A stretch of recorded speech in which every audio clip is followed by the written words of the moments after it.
근데 저는 이 정진영 목사님이 그 중에서도 유독 좀 짠한데요. 왜냐하면 어, 이분이 나중에는 미쳐버리시거든요. 그래서 그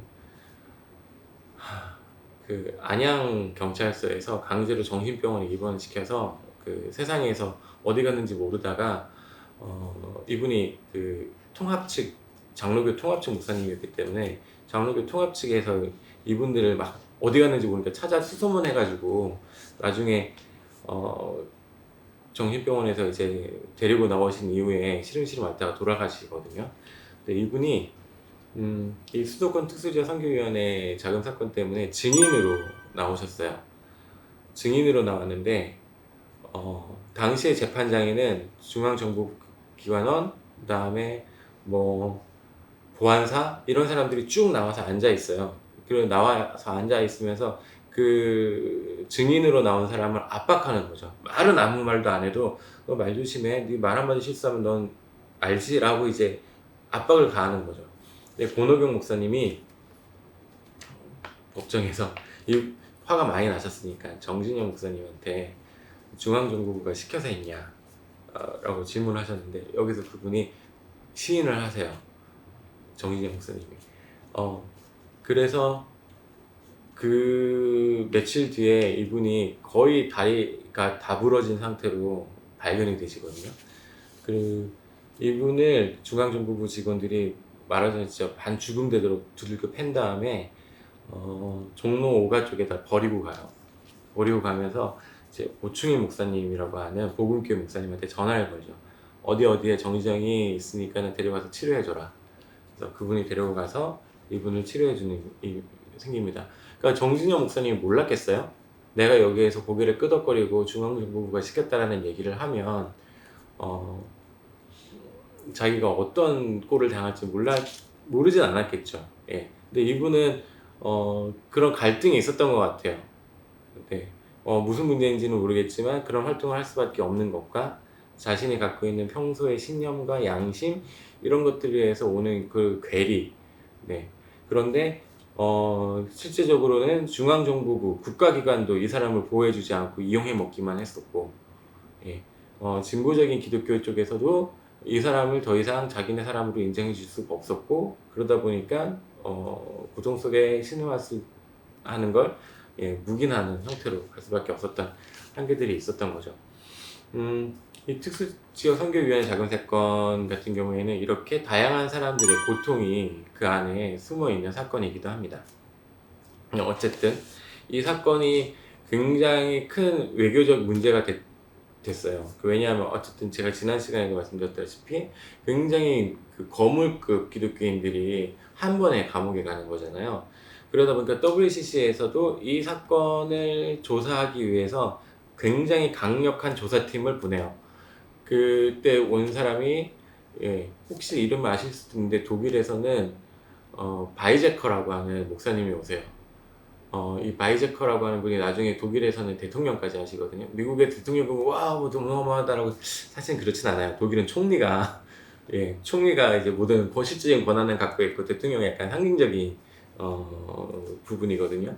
어쨌든 대통령까지 하셨고 당시에는 비인의 이제 시장도 하셨고 국회의원도 하셨고 아무튼 이 독일은 약간 이제 기독당이 오랫동안 활동했었기 때문에 우리랑 좀 상황이 다르잖아요. 그래서 정치적인으로 굉장히 거물인 분이시죠.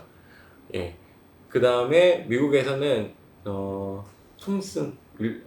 윌리엄 톰슨이었나? 갑자기 이름 생각이 안 나요. 이분이 오세요. 근데 이분은 어떤 분이냐면 미 하원 의원에 보고를 할 수 있는 자격을 갖고 있어요. 그러니까 세계 인권 세계 인권의 상황이라던가 뭐 국내 여러 가지 뭐 첩보 같은 것들을 이분이 습득하시면 미 하원에다가 보고를 하실 수가 있는 거죠. 그러니까 당시에 한국을 생각을 해보시면 독일 눈치를 엄청 많이 봐야 돼요. 서독 눈치를 엄청 많이 봐야 되죠. 왜냐하면 차관을 빌려왔잖아요. 간호사, 광부, 독일로 막 보냈다라는 거 여러분 잘 알고 계시죠? 그러니까 그만큼 서독의 경제적으로 눈치를 많이 봐야 되는 상황이었어요. 또 미국은 어때요? 아니 사실 뭐 지금도 저는 완전히 동의하진 않지만 엄청 과격한 분들은 뭐 한국이 미국 식민지다라고 얘기하시기도 하잖아요.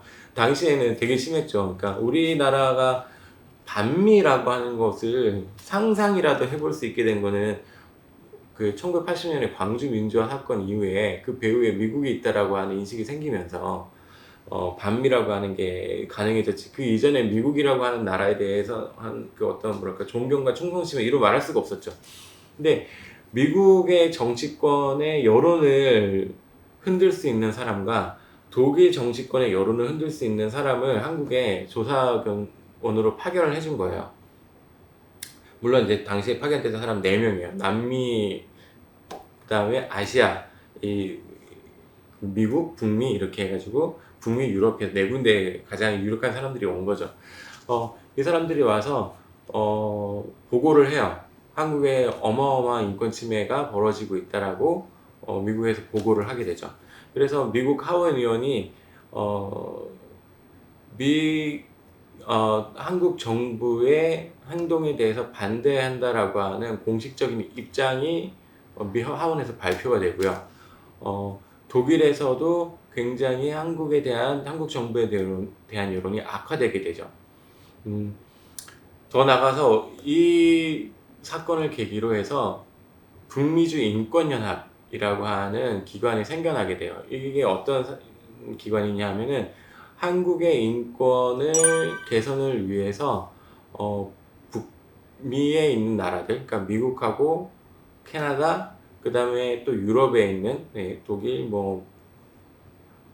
스위스, 아시아에서는 일본, 이런 나라들의 말하자면 한국을 지원하기 위한 인권 동지들의 네트워크가 만들어지게 되는 거고, 그 중에서 북미에서는 북미주 연합, 한국의 인권을 위한 북미주 연합이라고 하는 단체가 생겨나게 되는 거죠. 사실 이런 단체들이 이후에 한국의 민주화가 확립될 때까지 끊임없이 해외에서 계속해서 한국의 이슈가 세계에서 잊혀지지 않도록 계속해서 문제로 사람들이 입가에 오르낼 수 있도록 만들어주는 역할을 이 단체들이 합니다. 네. 그래서 우리가 지금도 미얀마에서 있었던 민주운동에 우리가 페이스북에 올린다거나 아니면 기독교인으로서 기도문을 작성해서 공유를 한다거나 이런 게 과연 무슨 의미가 있느냐라고 사실 생각이 드실 수도 있어요. 예.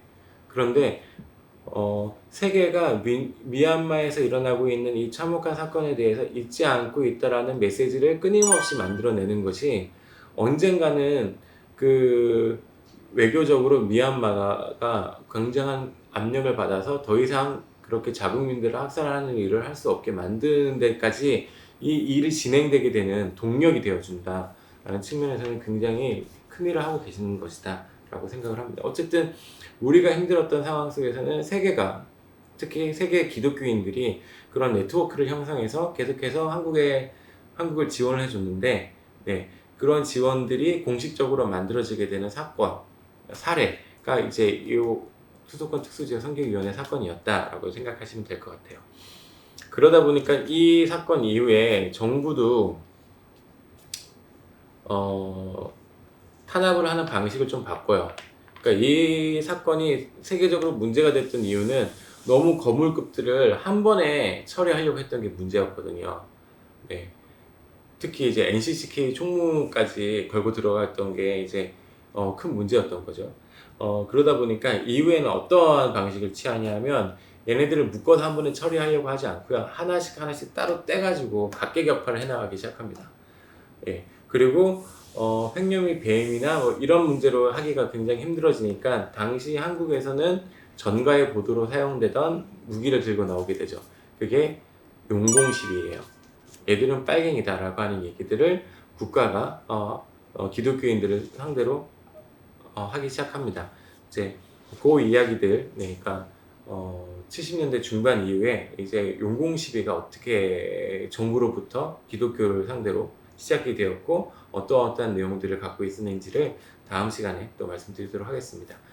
여기까지 들어주셔서 감사합니다.